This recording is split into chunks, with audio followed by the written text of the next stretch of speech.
This is My Quebec City, your stories.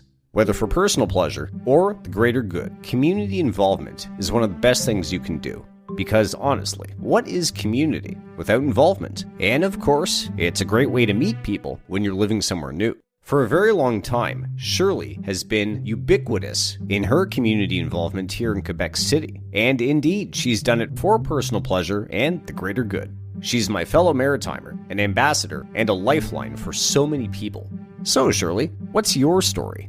I'm originally from Halifax, Nova Scotia, and I have lived in Quebec City since 1987, so over 30 years, but there was a gap of 4 years when my husband and I lived out of the country, so you have to subtract that bit.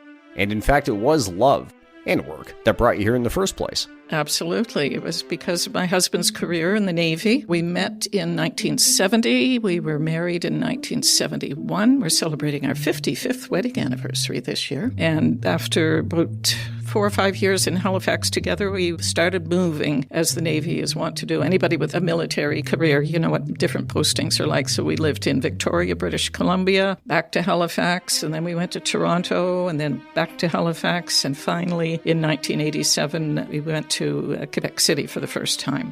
Now, certainly, having a Francophone husband helped, but how was the adjustment when you actually moved to this Francophone environment? Well, I kind of planned ahead. When we were living for 3.5 years in Victoria, we put both our children in French immersion school on the Navy base in Esquimalt, BC, because with their father being Francophone, we wanted them to be bilingual as well. And that continued. We lived in Toronto for a year, and they studied French and went to French schools in Toronto. When we lived in Victoria, I took adult education French classes at University of Victoria, which was not far away from where we lived. So that really helped as well, because when Daddy was away at sea, somebody had to help the kids with their French homework.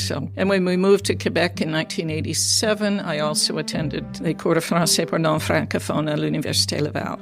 So coming back here for a second stint must have been fairly seamless. Quite seamless, because 3 of those 4 years that we were away, we lived in Paris. So, of course, I had to speak French in Paris. Interesting fact, I had to go with my husband to Ottawa when he was interviewed for the job. He was the naval attaché at the Canadian Embassy in Paris. And it was a diplomatic position, and we had to entertain people and be able to communicate well. So they wanted to make sure that the wife of the naval attaché could also speak French and was a sociable person. And from there, we went to Toronto, actually, and then we came back to Quebec City.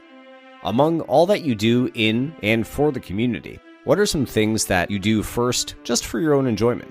I'm very involved in my church, which conveniently was just around the corner from the house we lived in Old Quebec when we first moved here in 1987. Chalmers Wesley United Church on Rue Saint-Ursule. So I sang in the choir, and I became very involved in that community. The church is always open to visitors during the summer months from the end of June to early September. Wednesdays at noon hour, we have a free concert series called Musical Wednesdays. And along with my friends Jeannie Chambers and Aileen Brock, the 3 of us are the coordinators. It's been great fun and draws in a lot of people.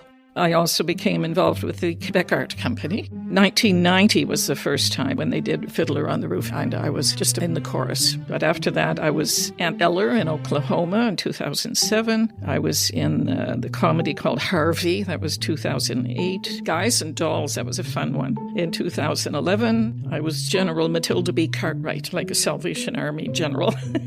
South Pacific in 2009, I was the head nurse, Janet McGregor. And I was in Anything Goes in 2013 and Jesus Christ Superstar. Now, that was my favorite production. During our time in Paris, I sang with the choir at the American Church in Paris, and they had a wonderful choir. And that's where my love of singing with a large choir developed. So when we came back to Quebec City, a friend of mine mentioned that she sang with the Quebec Symphony Orchestra, and I said, oh, how do I get involved with that? So I went and auditioned, and I sang with them for 27 years. Unfortunately, I had to give up after COVID. I had COVID twice, and the second time around, I coughed so much that I damaged my vocal cords, and I can't hold notes steady anymore. But I still love singing. I enjoy singing when I can, but not on stage. And now, how about the involvement that helps your fellow citizens?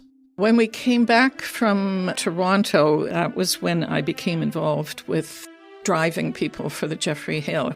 We were living in a temporary apartment while we were waiting for our permanent lodgings to be available. And so I had the car and nothing to do all day. The kids were in school.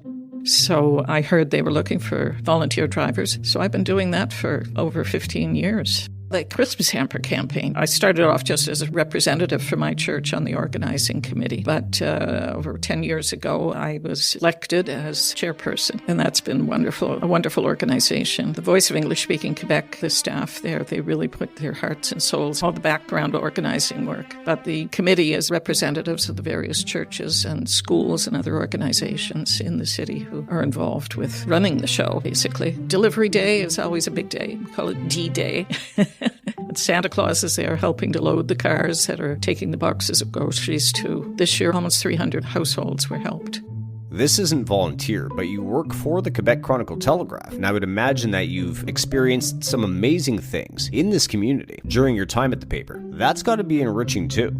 That has enriched my life greatly. As a matter of fact, I get to go to so many interesting activities, concerts and shows and productions. But I've met so many interesting people. I met Justin Trudeau before he was elected. That's one of my favorite memories. He was in Québec City. I knew he was attending a meeting at the convention center, the Centre de Congrès de Québec. And so I put myself in the lobby of the building and waited for him to arrive. And he came walking towards me with another man beside him who I didn't know who it was at the time. And I just walked up to him and put my hand out and said, "Hello, I'm Shirley Nadeau with the Quebec Chronicle-Telegraph. Do you have a few minutes to talk to me?" And before Mr. Trudeau had a word to say, the man beside him said, "Oh, the Chronicle-Telegraph. I used to deliver the Chronicle-Telegraph. I was young." It was Senator Dennis Dawson. Small world, or as they say affectionately, big village. You've been here for a long time, and you've been involved in one way or another since the beginning. Sum up your time in Quebec City in one word. Merveilleux. Wonderful.